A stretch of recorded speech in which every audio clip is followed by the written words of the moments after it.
Magandang gabi po sa lahat ng mga kababayan natin at mga kaibigan, mga mahal na kapatid, sa lahat ng mga Pilipinong nagmamahal sa kanyang bayan.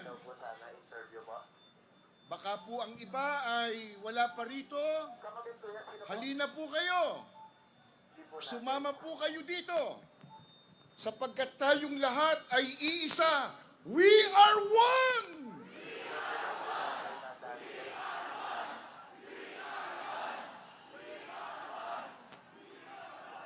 May nabalitaan po kaming hinahadlangan pa dyan sa South at saka sa North.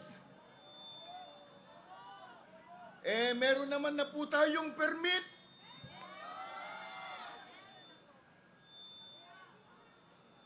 Yung mga nangurakot, hindi humingi ng permit.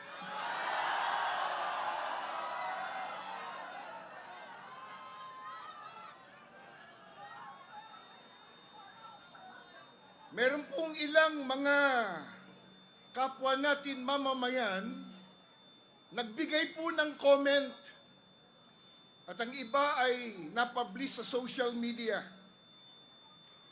Ang sabi nila, nagsasagawa daw tayo ng rally para daw sa mga kurap, samantalang tayo daw po ang bumoto at nagluklok sa mga kurap.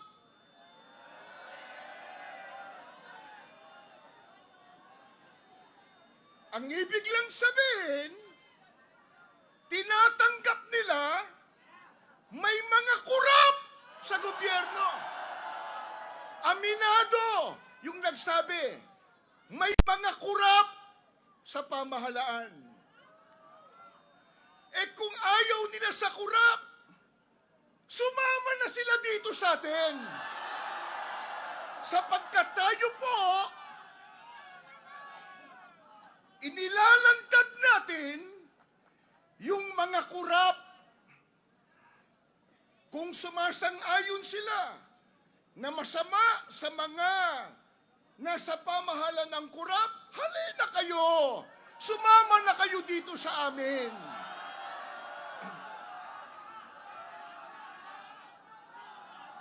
Sapagkat ang atin pong inihahayag at ipinakikipaglaban, mga mahal po naming mga kababayan, transparency, accountability, justice, hustisya.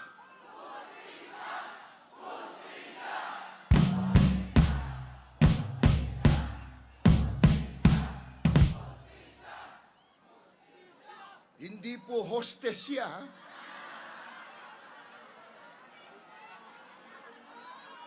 Ang atin pong ipinakikipaglaban ay para po sa buong bayan. At hindi po ba karapatan naman ng bawat mamamayang Pilipino kung sino ang inaakala nila na marapat maglingkod sa ating bayan.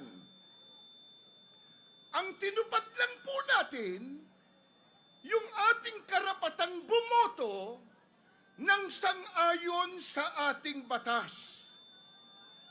Pero kung sino man po ang nanalo, ay hindi lang po kami at hindi lang tayo ang bumoto. Ang bumoto sa kanila, nakararami sa mamamayang Pilipino. Kaya sila man bumoto sa mga sinasabi nilang kurap. Pero, mga kababayan, mga mahal po naming mamamayan ng Pilipinas, ibinoto ba natin sila para mangurakot? Sagot kayo! Hindi!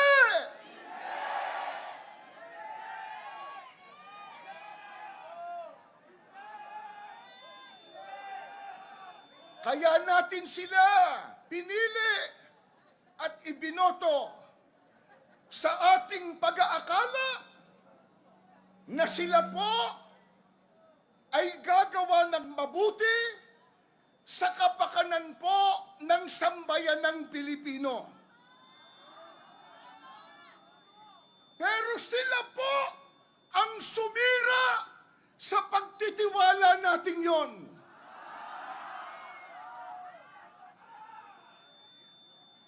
Sabi nga po, public office or public service is a public trust. Bumoto tayo sa pag-aakala. Magsisilbi sila ng tama at wasto, magmamahal sa ating bayan.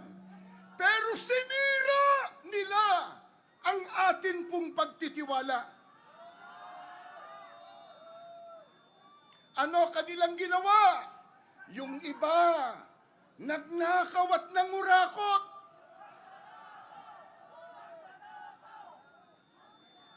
Mga kababayan, kung nangurakot ba sila at nagnakaw, pati ba tayo sisisihin nila? Ano kinalaman natin sa ginawa nila? Nakita lang natin, mali-maleta. Pero wala tayong kinalaman doon. Wala tayong kinalaman. Kaya narito tayo sa ganitong pagkakaisa para ilantad ang kamali ang kanilang ginawa. Sinira nila ang tiwala ng mga mamamayang Pilipino na ngayon karamihan sa atin nagdurusa at naghihirap. At sana nakakatulong din yung mainstream media.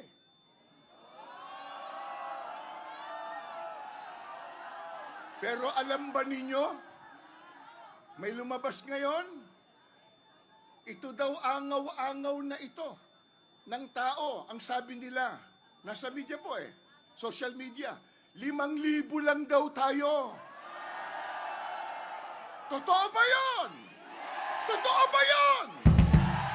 Tignan nga natin. Ipakita natin sa screen.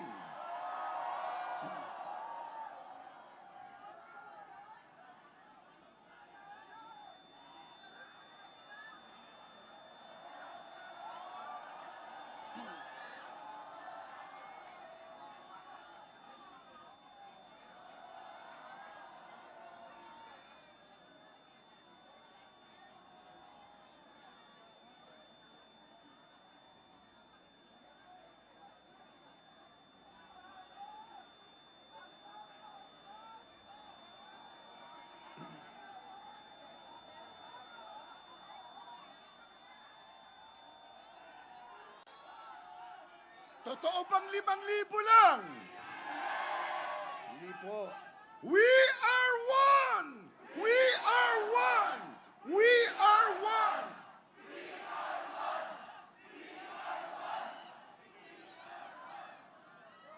Kaya dahil gising na gising ang mamamayang Pilipino, kitang-kita po ng lahat ang paninira nila sa pangako nila nang sila po ay ihalal na mamahalin nila at paglilingkuran ang taong bayan.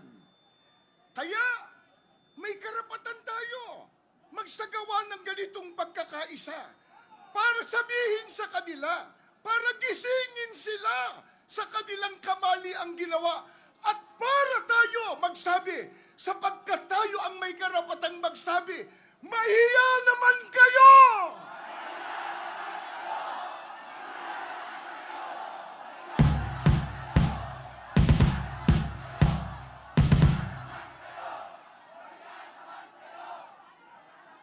Mga kababayan, yun po ang sinisikap na gawin ni Senador Rodante Marcoleta at iba pang mga kapanalig niya. Isa siya sa mga nangunguna sa pag-expose at pag-iimbestiga, pagsisiyasat para po mapatawan ng akmang disiplina o parusa ang mga salarin. Pero yung ibang kapanalig niya, dati, lumipat ng bakod.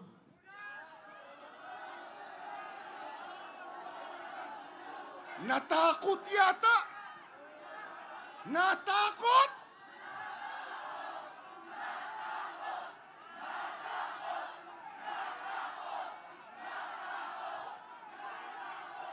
Tayo ba? Kayo ba? Mga kaibigan at mamamayan, natatakot ba tayo?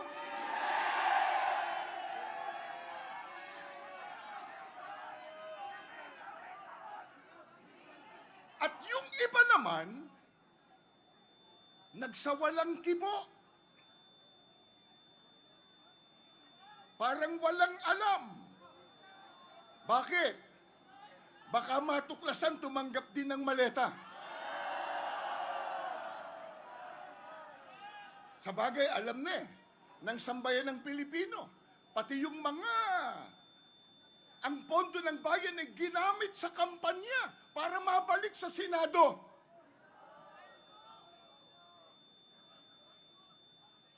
Yung senador na magiting at naninindigan po sa panig ng tama at ng katarungan, siya pa yung gustong patahimikin. Paano? Alam nyo kung ano naisip nilang paraan?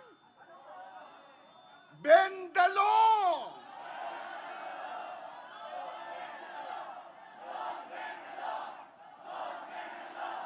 No bend the law! No bend the law!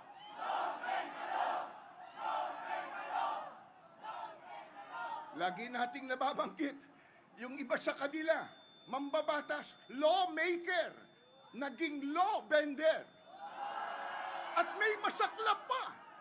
Yung iba po, tagapagpatupad sana ng batas, alagad ng batas, pero naging manlalabag ng batas.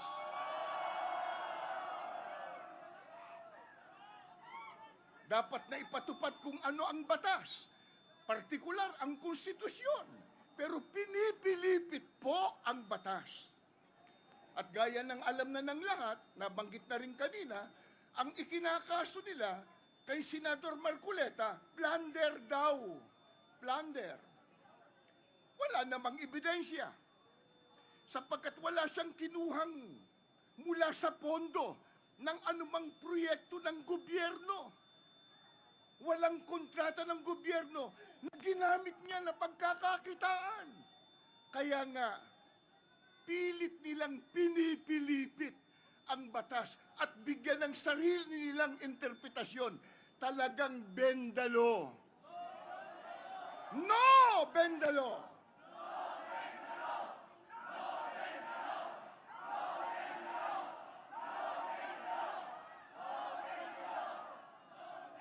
Mga kababayan, ang mga utak ng korupsyon, lalo na po sa flood control projects, ayan, nag-uulan na naman.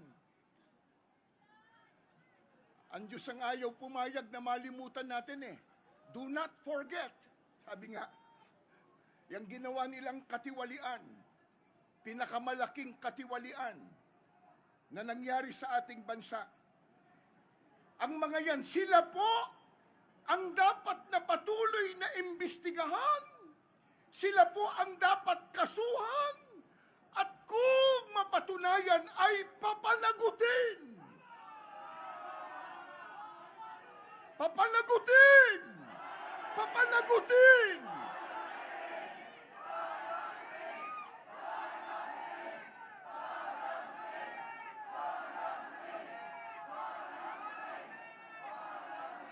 At kung loobin ng Diyos na mangyari yan, maaaring mapanatili ang tiwala ng taong bayan sa gobyerno at maging sa ating justice system sa bansa na nagpapatupad nito. Kaya inuulit natin, halina kayo mga kababayan, yung wala pa rito, halina kayo, magkaisa tayo. We are one.